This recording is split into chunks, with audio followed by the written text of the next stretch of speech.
दोस्तों, स्वागत है आपका हमारे चैनल आर.के. वर्मा में।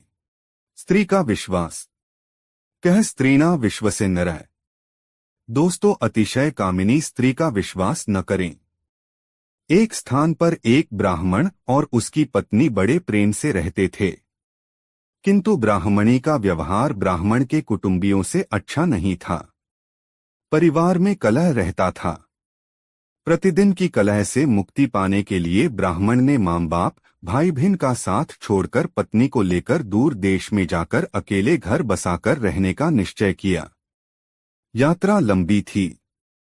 जंगल में पहुंचने पर ब्राह्मणी को बहुत प्यास लगी। ब्राह्मणी पानी लेने गया। पानी दूर था, देर लग गई। पानी लेकर वापस आया तो ब्राह्मणी को मरी पाया। ब्राह्मण बहुत व्याकुल होकर भगवान से प्रार्थना करने लगा। उसी समय आकाशवाणी हुई कि ब्राह्मण, यदि तू अपने प्राणों का आधा भाग इसे देना स्वीकार करे तो ब्राह्मणी जीवित हो जाएगी। ब्राह्मण ने यह स्वीकार कर लिया। ब्राह्मणी फिर जीवित हो गई। दोनों ने यात्रा शुरू कर दी। वहां से बहुत दूर एक नगर था। नगर के बाग में पहुंचकर ब्राह्मण ने कहा, प्रिय, तुम यहीं ठहरो, मैं अभी भोजन लेकर आता हूं। ब्राह्मण के जाने के बाद ब्राह्मणी अकेली रह गई। उसी समय बाग के कुएं पर एक लंगड़ा किंतु सुंदर जवान रहट चला रहा था। ब्राह्मणी उससे हंसकर बोली, वह भी हंसकर बोला। दोनों एक दूसरे को चाहने लगे। दोनों ने जीवन भर साथ रहने का प्रण कर लिया। ब्राह्मण जब भोजन लेकर नगर से लौटा तो ब्राह्मणी ने कहा, यह लंगड़ा व्यक्ति भी भूखा है, इसे भी अपने हिस्से में से दे दो। जब वहां से आगे प्रस्थान करने लगे तो ब्राह्मणी ने ब्राह्मण से अनुरोध किया कि इस लंगड़े व्यक्ति को भी साथ ले लो। रास्ता अच्छा कट जाएगा। तुम जब कहीं जाते हो तो मैं अकेली रह जाती हैं, बात करने को भी कोई नहीं होता। इसके साथ रहने से कोई बात करने वाला तो रहेगा। ब्राह्मण ने कहा, हमें अपना भार उठाना ही कठिन हो रहा है, इस लंगड़े का भार कैसे उठाएंगे। ब्राह्मणी ने कहा, हम इसे पिटारी में रख लेंगे। ब्राह्मण को पत्नी की बात माननी पड़ी। कुछ दूर जाकर ब्राह्मणी और लंगड़े ने मिलकर ब्राह्मण को धोखे से कुएं में धकेल दिया। उसे मरा समझकर वे दोनों आगे बढ़े। नगर की सीमा पर राज्य कर वसूल करने की चौकी थी। राजपुत्र ने ब्राह्मणी की पिटारी को जबरदस्ती उसके हाथ से छीनकर खोला तो उसमें वह लंगड़ा छिपा था। वह बात राजदरबार तक पहुंची। राजा के पूछने पर ब्राह्मणी ने कहा, यह मेरा पति है। अपने बंधु बांधवों से परेशान होकर हमने देश छोड़ दिया है। राजा ने उसे अपने देश में बसने की आज्ञा दे दी। कुछ दिन बाद किसी साधु के हाथों कुएं से निकल जाने के उपरांत ब्राह्मण भी उसी राज्य में पहुंच गया।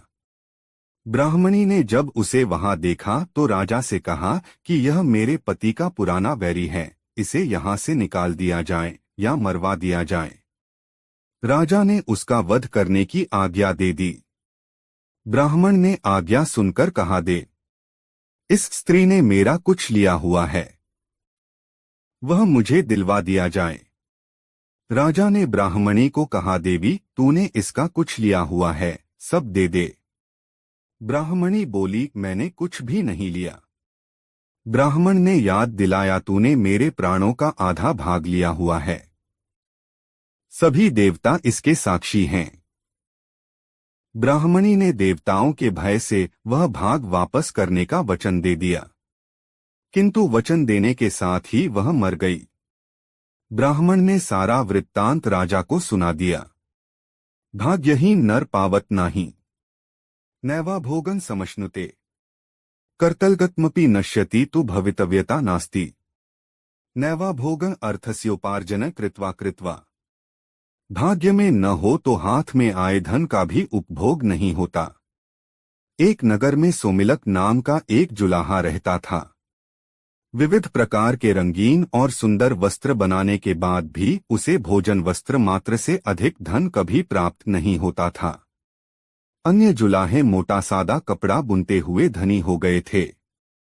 उन्हें देखकर एक दिन सोमिलक ने अपनी पत्नी से कहा, प्रिय, देखो मामूली कपड़ा बुनने वाले जुलाहों ने भी कितना धन वैभव संचित कर लिया है, और मैं इतने सुंदर उत्कृष्ट वस्त्र बनाते तक निर्धन ही हूँ।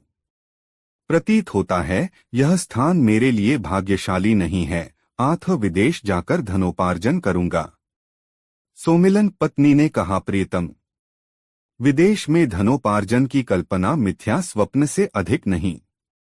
धन की प्राप्ति होनी हो तो स्वदेश में ही हो जाती है, न होनी हो तो हथेली में आया धन भी नष्ट हो जाता है। अतः यहीं रहकर व्यवसाय करते रहो, भाग्य में लिखा होगा तो यहीं धन की वर्षा हो जाएगी। सोमिलक, भाग्य की बात तो कायर लोग करते हैं। लक्ष्मी उद्योगी और पुरुषार्थी सिंहनर को प्राप्त होती है। सिंह को भी अपने भोजन के लिए उद्यम करना पड़ता है। मैं भी उद्यम करूंगा, विदेश जाकर धन संचय का यत्न करूंगा।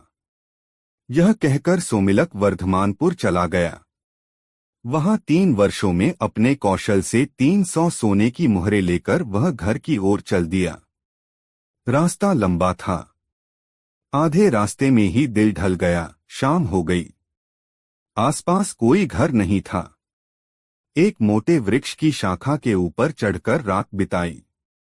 सोते सोते स्वप्न में आया कि 2 भयंकर आकृति के पुरुष आपस में बात कर रहे हैं। एक ने कहा, है पौरुष, तुझे क्या मालूम नहीं है कि सोमिलक के पास भोजन वस्त्र से अधिक धन नहीं रह सकता, तब तूने इसे 300 मोहरें क्यों दी? दूसरा बोला, है भाग्य, मैं तो प्रत्येक पुरुषार्थी को एक बार उसका फल दूंगा। उसे उसके पास रहने देना या नहीं रहने देना तेरे अधीन है। स्वप्न के बाद सोमिलक की नींद खुली तो देखा मोहरों का पात्र खाली था।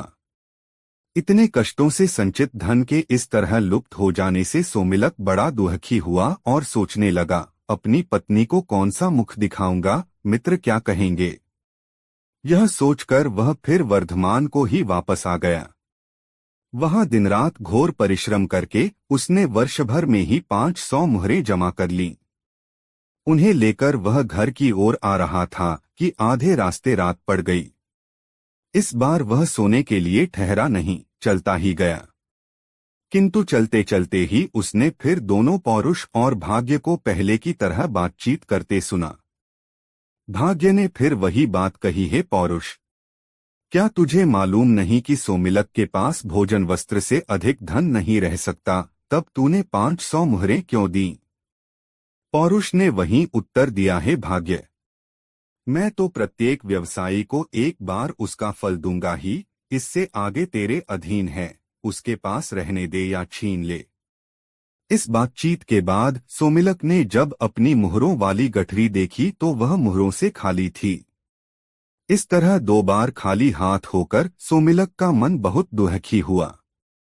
उसने सोचा, इस धनहीन जीवन से तो मृत्यु ही अच्छी है। आज इस वृक्ष की टहनी से रस्सी बांधकर उस पर लटक जाता हूं और यहीं प्राण दे देता हूं। गले में फंदा लगा, उसे टहनी से बांधकर जब वह लटकने वाला ही था कि आकाशवाणी हुई, सोमिलक, ऐसा दुस्साहस मत कर। मैंने ही तेरे धन चुराया है। तेरे भाग्य में भोजन वस्त्र मात्र से अधिक धन का उपयोग नहीं लिखा है। व्यर्थ के धन संचय में अपनी शक्तियां नष्ट मत कर। घर जाकर सुख से रह। तेरे साहस से तो मैं प्रसन्न हूं, तू चाहे तो एक वरदान मांग ले, मैं तेरी इच्छा पूरी करूंगा। सोमिलक ने कहा, मुझे वरदान में प्रचुर धन दे दो। अदृष्ट देवता ने उत्तर दिया, धन का क्या उपयोग, तेरे भाग्य में उसका उपभोग नहीं है। भोगरहित धन को लेकर क्या करेगा? सोमिलक तो धन का भूखा था, बोला, भोग हो या न हो, मुझे धन ही चाहिए। बिना उपयोग या उपभोग के भी धन की बड़ी महिमा है। संसार में वही पूज्य माना जाता है जिसके पास धन का संचय हो। कृपण और अकुलीन भी समाज में आदर पाते हैं। संसार उनकी ओर आशा लगाए बैठा रहता है, जिस तरह वह गीदड़ बैल से आशा रखकर उसके पीछे 15 दिन तक घूमता रहा। भाग्य ने पूछा, किस तरह?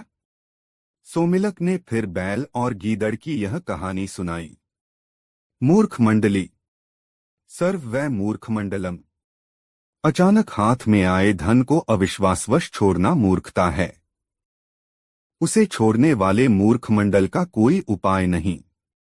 एक पर्वतीय प्रदेश के महाकाय वृक्ष पर सिंधुक नाम का एक पक्षी रहता था। उसकी विष्ठा में स्वर्णकण होते थे। एक दिन एक व्याध उधर से गुजर रहा था। व्याध को उसकी विष्ठा के स्वर्णमयी होने का ज्ञान नहीं था। इससे संभव था कि व्याध उसकी उपेक्षा करके आगे निकल जाता, किंतु मूर्ख सिंधुक पक्षी ने वृक्ष के ऊपर से व्याध के सामने ही स्वर्णकण विष्ठा कर दी।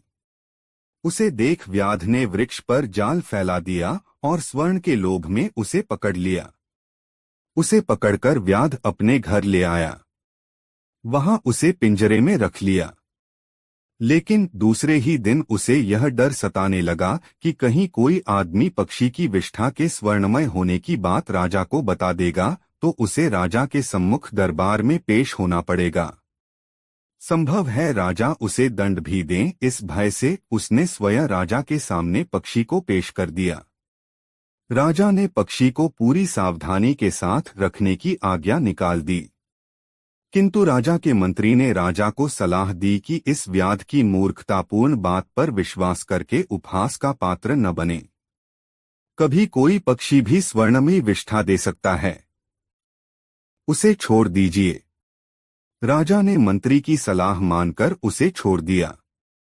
जाते हुए वह राज्य के प्रवेश द्वार पर बैठकर फिर स्वर्णमयी विष्ठा कर गया और जाते जाते कहता गया, पूर्वंतावदेहे मूलं द्वितीयः पाशबंधकः ततो राजा च मंत्री च सर्व व मूर्खमंडलम। अर्थात पहले तो मैं ही मूर्ख था जिसने व्याध के सामने विष्ठा की। फिर व्याध ने मूर्खता दिखलाई जो व्यर्थ ही मुझे राजा के सामने ले गया। उसके बाद राजा और मंत्री भी मूल के सरताज निकले। इस राज्य में सब मूर्खमंडल ही एकत्र हुआ है। रक्ताक्ष द्वारा कहानी सुनने के बाद भी मंत्रियों ने अपनी मूर्खता भरे व्यवहार में परिवर्तन नहीं किया। पहले की तरह वे स्थिरजीवी को अन्नमास खिला पिलाकर मोटा करते रहे। रक्ताक्ष ने यह देखकर अपने पक्ष के साथियों से कहा कि अब यहाँ हमें नहीं ठहरना चाहिए। हम किसी दूसरे पर्वत की कंदरा में अपना दुर्ग बना लेंगे। हमें उस बुद्धिमान गीदड़ की तरह आने वाले संकट को देख लेना चाहिए और देखकर अपनी गुफा छोड़ देना चाहिए, जिसने शेर के डर से अपना घर छोड़ दिया था। उसके साथियों ने पूछा, किस गीदड़ की तरह? रक्ताक्ष ने तब शेर और गीदड़ की वह कहानी सुनाई जिसमें गुफा बोली थी। बड़े नाम की महिमा। त्र्यपदेशेन महता सिद्धि सजायते परा। बड़े नाम के प्रताप से ही संसार के काम सिद्ध हो जाते हैं।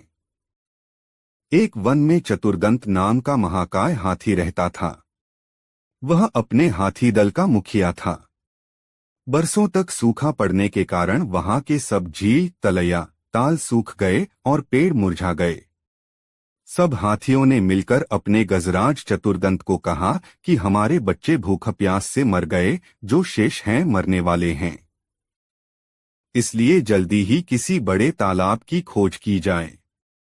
बहुत देर सोचने के बाद चतुर्दंत ने कहा, मुझे एक तालाब याद आता है।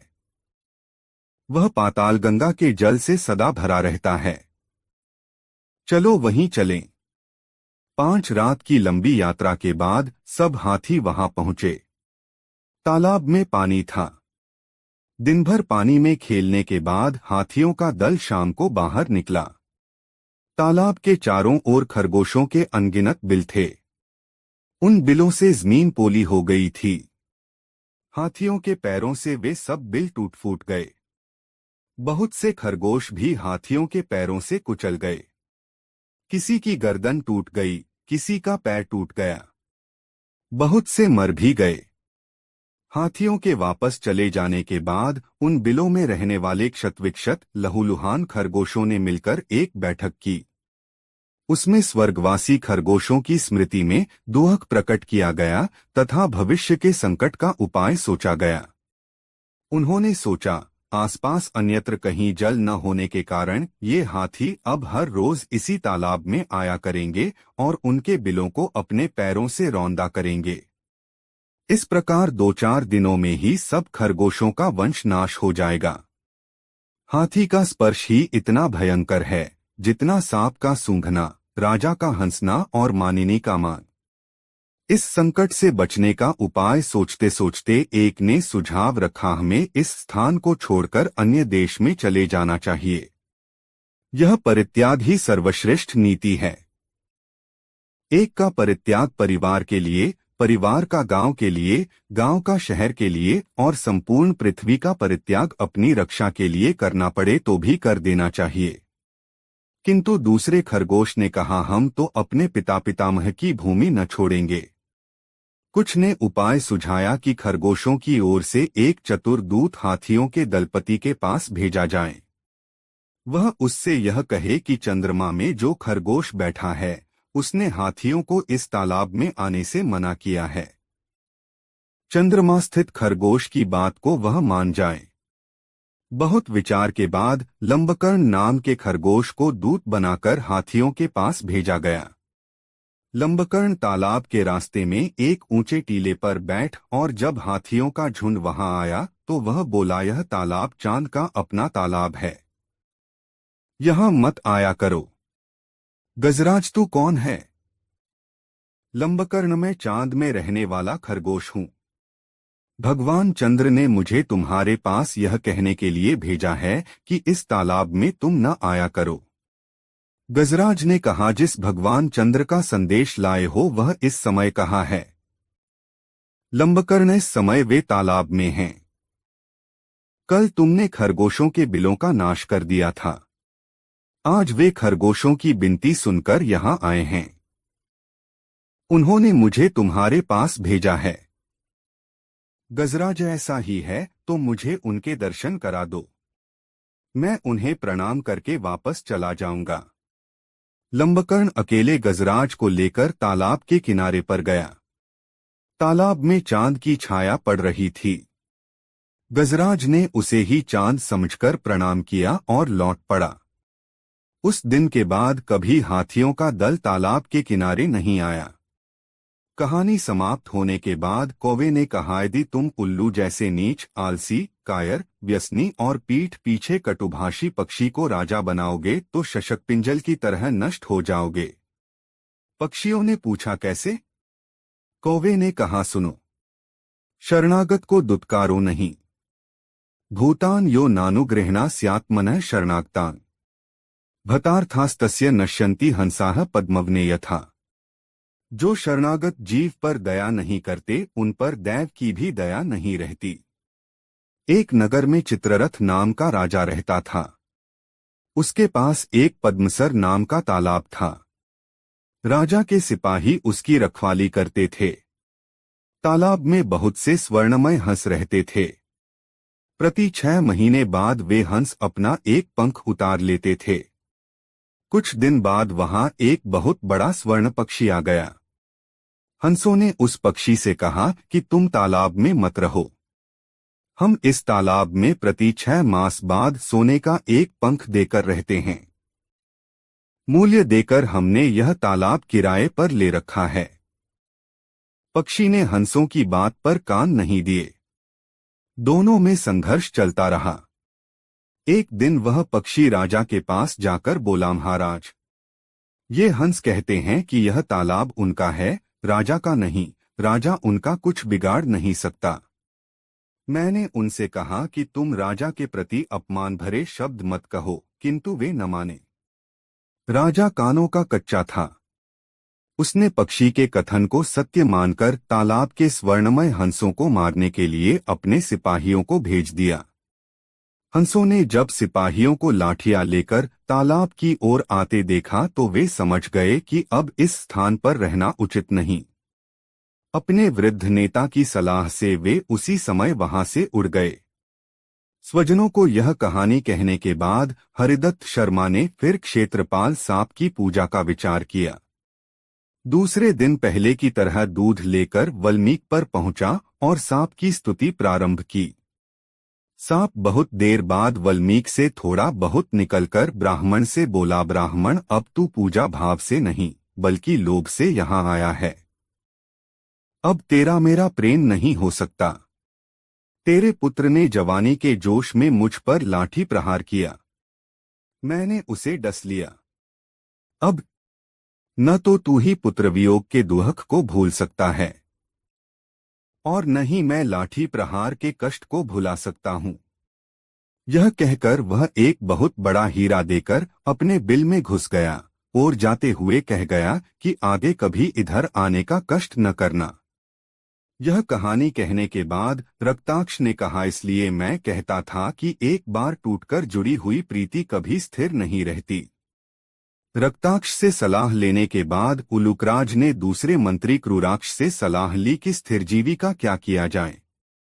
क्रूराक्ष ने कहा, महाराज, मेरी राय में तो शरणागत की हत्या पाप है। शरणागत का सत्कार हमें उसी तरह करना चाहिए जिस तरह कबूतर ने अपना मांस देकर किया था। राजा ने पूछा, किस तरह? तब क्रूराक्ष ने कपोतव्याध की यह कथा सुनाई। फूंक फूंक कर पग धरो, सेवाधर्म परमहनो। सेवाधर्म बड़ा कठिन धर्म है। एक जंगल में मदोत्कट नाम का शेर रहता था। उसके नौकर चाकरों में कौवा, गीदड़, बाघ, चीता आदि अनेक पशु थे। एक दिन वन में घूमते घूमते एक ऊंट वहां आ गया। शेर ने ऊंट को देखकर अपने नौकरों से पूछा, यह कौन सा पशु है? जंगली है या ग्राम्य? कौवे ने शेर के प्रश्न का उत्तर देते हुए कहा, स्वामी, यह पशु ग्राम्य है और आपका भोज्य है। आप इसे खाकर भूख मिटा सकते हैं। शेर ने कहा, नहीं, यह हमारा अतिथि है, घर आए को मारना उचित नहीं। शत्रु भी अगर घर आए तो उसे नहीं मारना चाहिए। फिर यह तो हम पर विश्वास करके हमारे घर आया है, इसे मारना पाप है। इसे अभयदान देकर मेरे पास लाओ, मैं इससे वन में आने का प्रयोजन पूलूंगा। शेर की आज्ञा सुनकर अन्य पशु ऊंट को, जिसका नाम क्रथंक था, शेर के दरबार में लाए। ऊंट ने अपनी दुखभरी कहानी सुनाते हुए बतलाया कि वह अपने साथियों से बिछुड़कर जंगल में अकेला रह गया है। शेर ने उसे धीरज बंधाते हुए कहा, अब तुझे ग्राम में जाकर भार ढोने की कोई आवश्यकता नहीं है। जंगल में रहकर हरी भरी घास से सानंद पेट भरो और स्वतंत्रतापूर्वक खेलो कूदो।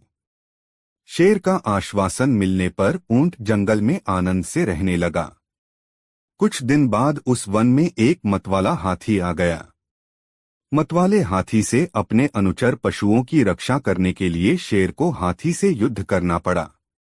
युद्ध में जीत तो शेर की ही हुई, किंतु हाथी ने भी जब एक बार शेर को सूंड में लपेटकर घुमाया तो उसका अस्थिपंजर हिल गया। हाथी का एक दांत भी शेर की पीठ में चुभ गया था। इस युद्ध के बाद शेर बहुत घायल हो गया था और नए शिकार के योग्य नहीं रहा था। शिकार के अभाव में उसे बहुत दिन से भोजन नहीं मिला था। उसके अनुचर भी, जो शेर के अवशिष्ट भोजन से ही पेट पालते थे, कई दिनों से भूखे थे। एक दिन उन सबको बुलाकर शेर ने कहा, मित्रों, मैं बहुत घायल हो गया हूँ, फिर भी यदि कोई शिकार तुम मेरे पास तक ले जाओ तो मैं उसको मारकर तुम्हारे पेट भरने योग्य मांस अवश्य तुम्हें दे दूंगा। शेर की बात सुनकर चारों अनुचर ऐसे शिकार की खोज में लग गए, किंतु कोई फल न निकला। तब कौवे और गीदड़ में मंत्रणा हुई। गीदड़ बोला, काकराज, अब इधर उधर भटकने का क्या लाभ, क्यों न इस ऊंट कथन को मारकर ही भूख मिटाए। कौवा बोला, तुम्हारी बात तो ठीक है, किंतु स्वामी ने उसे अभयवचन है दिया हुआ। गीदड़, मैं ऐसा उपाय करूंगा जिससे स्वामी उसे मारने को तैयार हो जाए। आप यहीं रहें, मैं स्वयं जाकर स्वामी से निवेदन करता हूँ। गीदड़ ने तब शेर के पास जाकर कहा, स्वामी, हमने सारा जंगल छान मारा है, किंतु कोई भी पशु हाथ नहीं आया। अब तो हम सभी इतने भूखे प्यासे हो गए हैं कि एक कदम आगे नहीं चला जाता। आपकी भी दशा ऐसी ही है। आज्ञा दें तो कृतंक को ही मारकर उससे भूख शांत की जाए। गीदड़ की बात सुनकर शेर ने क्रोध से कहा, पापी, आगे कभी यह बात मुख से निकाली तो उसी क्षण तेरे प्राण ले लूंगा। जानता नहीं कि उसे मैंने अभय वचन दिया है। गीदड़ स्वामी, आपको वचन भंग के लिए नहीं कह रहा। आप उसका स्वयं वध न कीजिए, किंतु यदि वही स्वयं आपकी सेवा में प्राणों की भेंट लेकर आए तब तो उसके वध में कोई दोष नहीं है।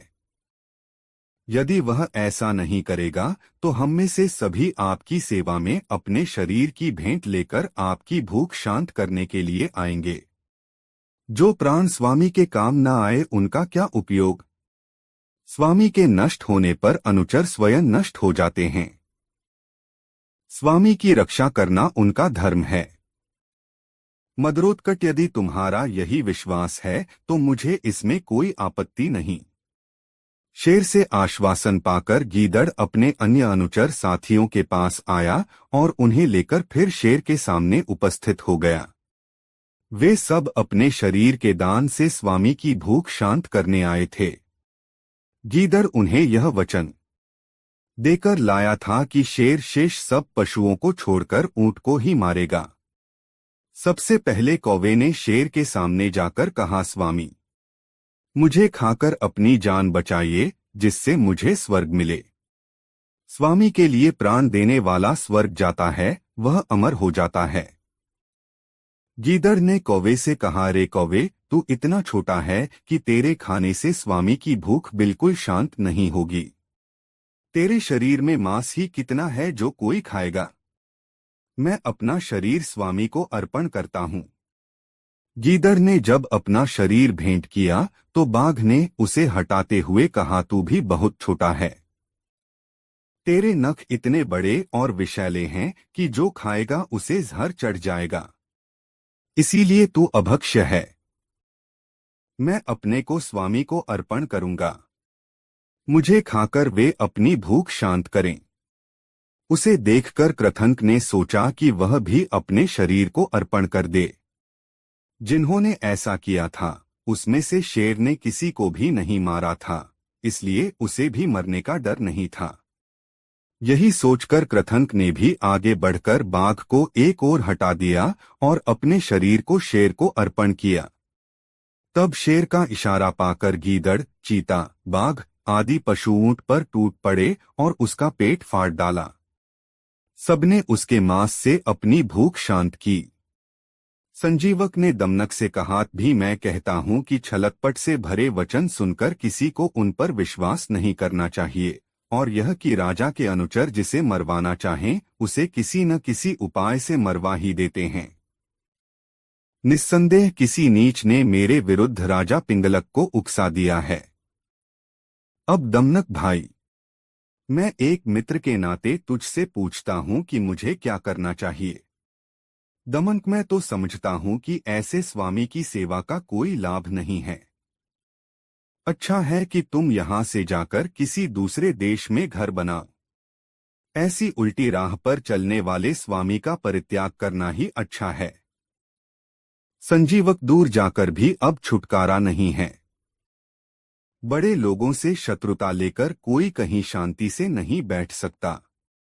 अब तो युद्ध करना ही ठीक जंचता है।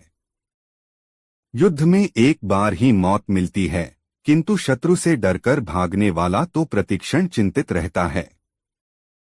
उस चिंता से एक बार की मृत्यु कहीं अच्छी है। दमनक ने जब संजीवक को युद्ध के लिए तैयार देखा तो वह सोचने लगा, कहीं ऐसा न हो यह अपने पैने सींगों से स्वामी पिंगलक का पेट फाड़ दे। ऐसा हो गया तो महान अनर्थ हो जाएगा।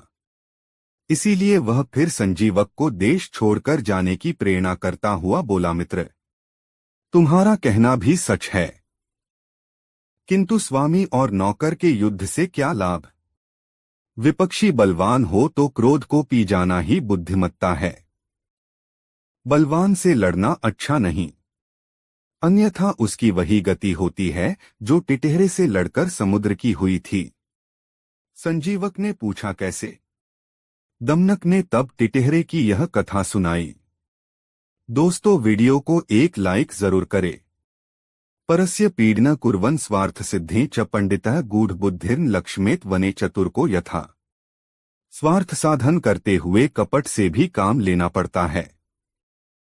किसी जंगल में वज्रदंष्ट्र नाम का शेर रहता था। उसके दो अनुचर चतुरक गीदड़ और क्रव्यमुख भेड़िया हर समय उसके साथ रहते थे। एक दिन शेर ने जंगल में बैठी हुई ऊंटनी को मारा। ऊंटनी के पेट से एक छोटा सा ऊंट का बच्चा निकला। शेर को उस बच्चे पर दया आई। घर लाकर उसने बच्चे को कहा, अब मुझसे डरने की कोई बात नहीं, मैं तुझे नहीं मारूंगा, तू जंगल में आनंद से विहार कर। ऊंट के बच्चे के कान शंकु की जैसे थे, इसलिए उनका नाम शेर ने शंकुकर्ण रख दिया। वह भी शेर के अन्य अनुचरों के समान सदा शेर के साथ रहता था। जब वह बड़ा हो गया तब भी वह शेर का मित्र बना रहा। एक क्षण के लिए भी वह शेर को छोड़कर नहीं जाता था। एक दिन उस जंगल में एक मतवाला हाथी आ गया। उससे शेर की जबरदस्त लड़ाई हुई। इस लड़ाई में शेर इतना घायल हो गया कि उसके लिए एक कदम आगे चलना भी भारी हो गया। अपने साथियों से उसने कहा कि तुम कोई ऐसा शिकार ले आओ जिसे मैं यहाँ बैठा बैठा ही मार दूं। तीनों साथी शेर की आज्ञानुसार शिकार की तलाश करते रहे, लेकिन बहुत यत्न करने पर भी कोई शिकार हाथ नहीं आया। चतुरक ने सोचा, यदि शंकुकर्ण को मरवा दिया जाए तो कुछ दिन की निश्चिंतता हो जाए। किंतु शेर ने उसे अभयवचन दिया है, कोई युक्ति ऐसी निकालनी चाहिए कि वह वचन भंग किए बिना इसे मारने को तैयार हो जाए। अंत में चतुरक ने एक युक्ति सोच ली। शंकुकर्ण से वह बोला, शंकुकर्ण, मैं तुझे एक बात तेरे लाभ की ही कहता हूँ। स्वामी का इसमें कल्याण हो जाएगा। हमारा स्वामी शेर कई दिन से भूखा है। उसे यदि तू अपना शरीर दे दे तो वह कुछ दिन बाद दुगुना होकर तुझे मिल जाएगा और शेर की भी तृप्ति हो जाएगी। शंकुकर्ण मित्र, शेर की तृप्ति में तो मेरी भी प्रसन्नता है। स्वामी को कह दो कि मैं इसके लिए तैयार हूं, किंतु इस सौदे में धर्म हमारा साक्षी होगा। इतना निश्चित होने के बाद वे सब शेर के पास गए। चतुरक ने शेर से कहा, स्वामी, शिकार तो कोई भी हाथ नहीं आया, सूर्य भी अस्त हो गया। अब एक ही उपाय है, यदि आप शंकुकर्ण को इस शरीर के बदले द्विगुण शरीर देना स्वीकार करें तो वह यह शरीर ऋण रूप में देने को तैयार है। शेर, मुझे यह व्यवहार स्वीकार है। हम धर्म को साक्षी रखकर यह सौदा करेंगे। शंकुकर्ण अपने शरीर को ऋण रूप में हमें देगा तो हम उसे बाद में द्विगुण शरीर देंगे। तब सौदा होने के बाद शेर के इशारे पर गीदड़ और भेड़ियों ने ऊंट को मार दिया। वज्रदंष्ट्र शेर ने तब चतुरक से कहा, चतुरक, मैं नदी में स्नान करके आता हूँ, तू यहाँ इसकी रखवाली करना। शेर के जाने के बाद चतुरक ने सोचा, कोई युक्ति ऐसी होनी चाहिए कि वह अकेला ही ऊंट को खा सके। यह सोचकर वह क्रव्यमुख से बोला, मित्र, तू बहुत भूखा है, इसलिए तू शेर के आने से पहले ही ऊंट को खाना शुरू कर दे। मैं शेर के सामने तेरी निर्दोषता सिद्ध कर दूंगा, चिंता न कर। अभी क्रव्यमुख ने दांत गड़ाए ही थे कि चतुरक चिल्ला उठा, स्वामी आ रहे हैं, दूर हट जा। शेर ने आकर देखा तो ऊंट पर भेड़िए के दांत लगे थे। उसने क्रोध से भवें तानकर पूछा, किसने ऊंट को जूठा किया है? क्रव्यमुख चतुरक की ओर देखने लगा। चतुरक बोला, दुष्ट, स्वयं मांस खाकर अब मेरी ओर क्यों देखता है? अब अपने लिए का दंड भोग। चतुरक की बात सुनकर भेड़िया शेर के डर से उसी क्षण भाग गया। थोड़ी देर में उधर कुछ दूरी पर ऊंटों का एक काफिला आ रहा था। ऊंटों के गले में घंटियां बंधी हुई थीं। घंटियों के शब्द से जंगल का आकाश गूंज रहा था। शेर ने पूछा, चतुरक, यह कैसा शब्द है? मैं तो इसे पहली बार ही सुन रहा हूं, पता तो करो। चतुरक बोला, स्वामी, आप देर न करें, जल्दी से चले जाएं। शेर, आखिर बात क्या है? इतना भयभीत क्यों करता है मुझे?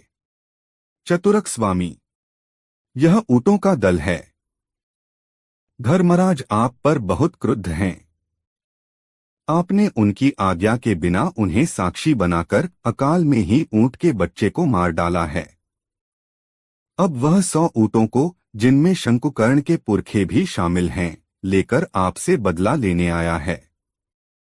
धर्मराज के विरुद्ध लड़ना युक्तियुक्त नहीं। आप हो सके तो तुरंत भाग जाइए। शेर ने चतुरक के कहने पर विश्वास कर लिया। धर्मराज से डरकर वह मरे हुए ऊंट को वैसा ही छोड़कर दूर भाग गया।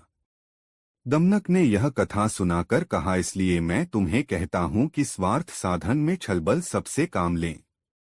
दमनक के जाने के बाद संजीवक ने सोचा, मैंने यह अच्छा नहीं किया जो शाकाहारी होने पर एक मांसाहारी से मैत्री की। किंतु अब क्या करूं? क्यों न अब फिर पिंगलक की शरण में जाकर उससे मित्रता बढ़ाऊं। दूसरी जगह अब मेरी गति भी कहाँ है? यही सोचता हुआ वह धीरे धीरे शेर के पास चला। वहां जाकर उसने देखा कि पिंगलक शेर के मुंह पर वही भाव अंकित थे जिसका वर्णन दमनक ने कुछ समय पहले किया था। पिंगलक को इतना क्रुद्ध देखकर संजीवक आज जरा दूर हटकर बिना प्रणाम किए बैठ गया। पिंगलक ने भी आज संजीवक के चेहरे पर वही भाव अंकित देखे जिनकी सूचना दमनक ने पिंगलक को दी थी। दमनक की चेतावनी का स्मरण करके पिंगलक संजीवक से कुछ भी पूछे बिना उस पर टूट पड़ा। संजीवक इस अचानक आक्रमण के लिए तैयार नहीं था, किंतु जब उसने देखा कि शेर उसे मारने को तैयार है तो वह भी सींगों को तानकर अपनी रक्षा के लिए तैयार हो गया। उन दोनों को एक दूसरे के विरुद्ध भयंकरता से युद्ध करते देखकर कर्टक ने कहा, दमनक, तूने 2 मित्रों को लड़वाकर अच्छा नहीं किया। तुझे सामनीति से काम लेना चाहिए था। अब यदि शेर का वध हो गया तो हम क्या करेंगे? सच तो यह है कि तेरे जैसा नीच स्वभाव का मंत्री कभी अपने स्वामी का कल्याण नहीं कर सकता। अब भी कोई उपाय है तो कर। तेरी सब प्रवृत्तियां केवल विनाशोन्मुख हैं।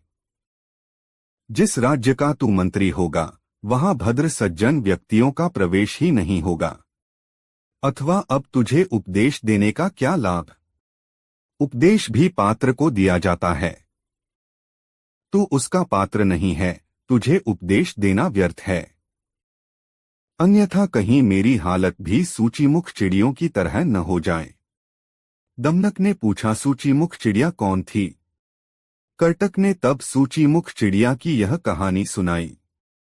1 और 1 11। बहुनामप्यसाराणा समवायो ही दुर्जय। छोटे और निर्बल भी संख्या में बहुत होकर दुर्जय हो जाते हैं। जंगल में वृक्ष की एक शाखा पर चिड़ाचिड़ी का जोड़ा रहता था। उनके अंडे भी उसी शाखा पर बने घोंसले में थे। एक दिन मतवाला हाथी वृक्ष की छाया में विश्राम करने आया। वहां उसने अपनी सूंड में पकड़कर वही शाखा तोड़ दी जिस पर चिड़ियों का घोंसला था। अंडे जमीन पर गिरकर टूट गए। चिड़िया अपने अंडों के टूटने से बहुत दुखी हो गई। उसका विलाप सुनकर उसका मित्र कटफोड़ा आ गया। उसने शोकातुर चिड़ाचिड़ी को धीरज बंधाने का बहुत यत्न किया, किंतु उसका विलाप शांत नहीं हुआ। चिड़िया ने कहा, यदि तू हमारा सच्चा मित्र है तो मतवाले हाथी से बदला लेने में हमारी सहायता कर। उसको मारकर ही हमारे मन को शांति मिलेगी।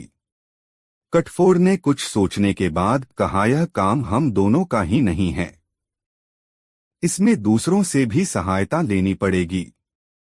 एक मक्खी मेरी मित्र है, उसकी आवाज बहुत सुरीली है, उसे भी बुला लेता हूं। मक्खी ने भी जब कटफोड़े और चिड़िया की बात सुनी तो वह मतवाले हाथी को मारने में उनको सहयोग देने को तैयार हो गई। किंतु उसने भी कहा कि यह काम हम 3 का ही नहीं, हमें औरों की भी सहायता ले लेनी चाहिए। मेरा मित्र एक मेढक है, उसे भी बुला लाऊं। तीनों ने जाकर मेघनाद नाम के मेढक को अपनी दुहक भरी कहानी सुनाई। मेढक उनकी बात सुनकर मतवाले हाथी के विरुद्ध षड्यंत्र में शामिल में हो गया। उसने कहा, भी तो मैं कहती हूं कि छोटे और निर्बल भी मिलजुल कर बड़े बड़े जानवरों को मार सकते हैं। टिटहरा, अच्छी बात है। मैं भी दूसरे पक्षियों की सहायता से समुद्र को सुखाने का यत्न करूंगा। यह कहकर उसने बगुले, सारस, मोर आदि अनेक पक्षियों को बुलाकर अपनी दुहकथा सुनाई। उन्होंने कहा, हम तो अशक्त हैं, किंतु हमारा राजा गरुड़ अवश्य इस संबंध में हमारी सहायता कर सकता है। तब सब पक्षी मिलकर गरुड़ के पास जाकर रोने और चिल्लाने लगे, गरुड़ महाराज, आपके रहते पक्षिकुल पर समुद्र ने यह अत्याचार कर दिया। हम इसका बदला चाहते हैं। आज उसने टिटहरी के अंडे नष्ट किए हैं, कल वह दूसरे पक्षियों के अंडों का बहा ले जाएगा।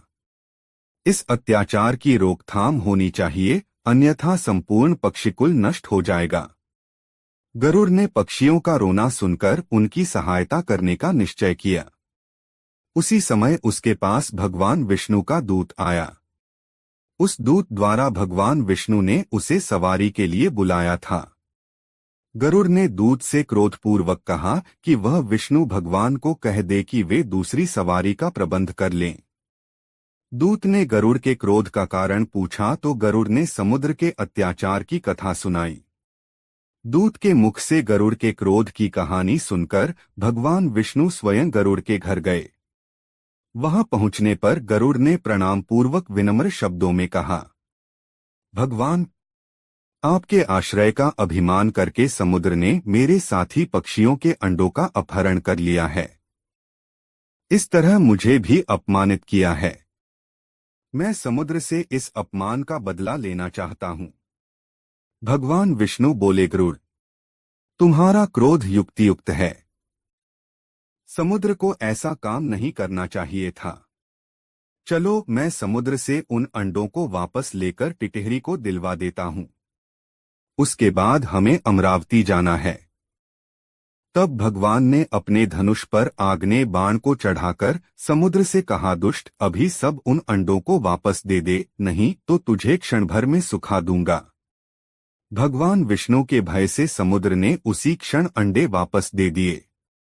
दमनक ने इन कथाओं को सुनाने के बाद संजीवक से कहा, इसीलिए मैं कहता हूं कि शत्रु पक्ष का बल जानकर ही युद्ध के लिए तैयार होना चाहिए।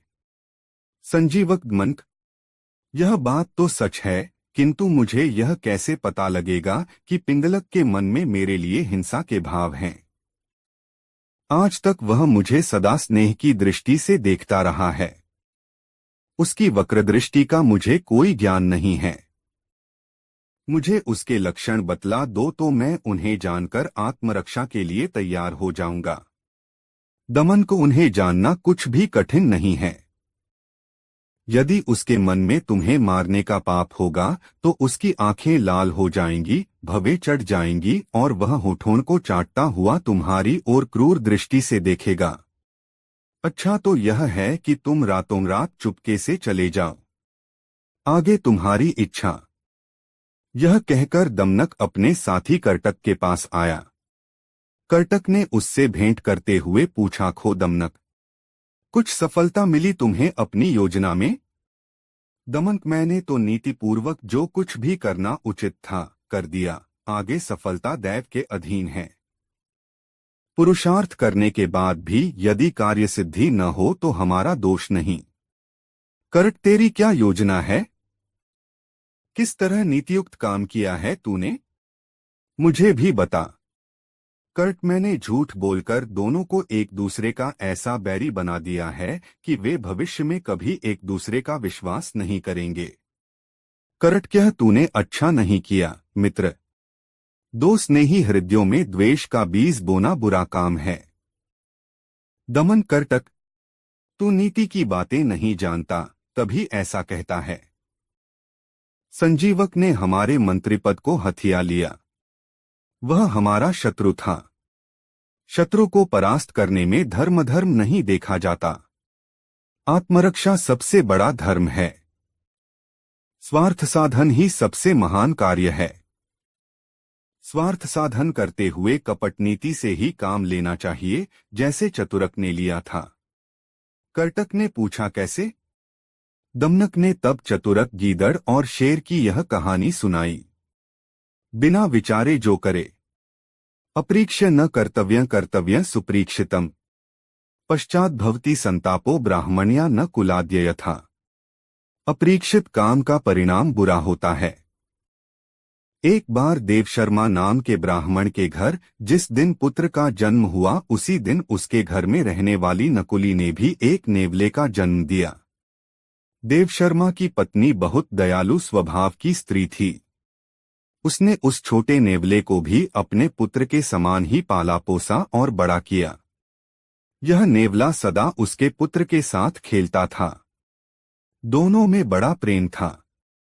देवशर्मा की पत्नी भी दोनों के प्रेम को देखकर प्रसन्न थी, किंतु उसके मन में यह शंका हमेशा रहती थी कि कभी यह नेवला उसके पुत्र को न काट खाए। पशु के बुद्धि नहीं होती, मूर्खतावश वह कोई भी अनिष्ट कर सकता है। एक दिन इस आशंका का बुरा परिणाम निकल आया। उस दिन देवशर्मा की पत्नी अपने पुत्र को एक वृक्ष की छाया में सुलाकर स्वयं पास के जलाशय से पानी भरने गई थी। जाते हुए वह अपने पति देवशर्मा से कह गई थी कि वहीं ठहरकर वह पुत्र की देखरेख करे, कहीं ऐसा न हो कि नेवला उसे काट खाए। पत्नी के जाने के बाद देवशर्मा ने सोचा कि नेवले और बच्चे में गहरी मैत्री है, नेवला बच्चे को हानि नहीं पहुंचाएगा। यह सोचकर वह अपने सोए हुए बच्चे और नेवले को वृक्ष की छाया में छोड़कर स्वयं भिक्षा के लिए लोभ से कहीं चल पड़ा। दैववश उसी समय एक काला नाग पास के बिल से बाहर निकला। नेवले ने उसे देख लिया। उसे डर हुआ कि कहीं यह उसके मित्र को न डस ले, इसलिए वह काले नाग पर टूट पड़ा और स्वयं बहुत क्षतविक्षत होते हुए भी उसने नाग के खंड खंड कर दिए। सांप के मरने के बाद वह उसी दिशा में चल पड़ा जिधर देवशर्मा की पत्नी पानी भरने गई थी। उसने सोचा कि वह उसकी वीरता की प्रशंसा करेगी, किंतु हुआ उसके विपरीत। उसकी खून से सनी देह को देखकर ब्राह्मणी पत्नी का मन उन्हीं पुरानी आशंकाओं से भर गया कि कहीं इसने उसके पुत्र की हत्या न कर दी हो। यह विचार आते ही उसने क्रोध से सिर पर उठाए घड़े को नेवले पर फेंक दिया। छोटा सा नेवला जल से भरे घड़े की चोट खाकर वहीं मर गया। ब्राह्मण पत्नी वहां से भागती हुई वृक्ष के नीचे पहुंची। वहां पहुंचकर उसने देखा कि उसका पुत्र बड़ी शांति से सो रहा है और उससे कुछ दूरी पर एक काले सांप का शरीर खंड खंड हुआ पड़ा है। तब उसे नेवले की वीरता का ज्ञान हुआ। पश्चात्ताप से उसकी छाती फटने लगी। इस बीच ब्राह्मण देवशर्मा भी वहां आ गया। वहां आकर उसने अपनी पत्नी को विलाप करते देखा तो उसका मन भी सशंकति हो गया, किंतु पुत्र को कुशलतापूर्वक सोते देख उसका मन शांत हुआ। पत्नी ने अपने पति देवशर्मा को रोते रोते नेवले की मृत्यु का समाचार सुनाया और कहा, मैं तुम्हें यहीं ठहराकर बच्चे की देखभाल के लिए कह गई थी, तुमने भिक्षा के लोभ से मेरा कहना नहीं माना, इसी से यह परिणाम हुआ। मनुष्य को अतिलोभ नहीं करना चाहिए। अतिलोभ से कई बार मनुष्य के मस्तक पर चक्र लग जाता है। ब्राह्मण ने पूछा, यह कैसे? ब्राह्मणी ने तब निम्न कथा सुनाई। दोस्तों, यह कहानी आपको कैसी लगी कमेंट में जरूर बताएं। ऐसी और नई मजेदार कहानी सुनने के लिए हमारे चैनल आरके वर्मा को सब्सक्राइब जरूर कर लें और यह वीडियो अपने मित्रों को जरूर शेयर करें। वीडियो देखने के लिए आपका बहुत बहुत धन्यवाद। मिलते हैं किसी अगले वीडियो में, तब तक के लिए जय श्री राधे राधे। धन्यवाद।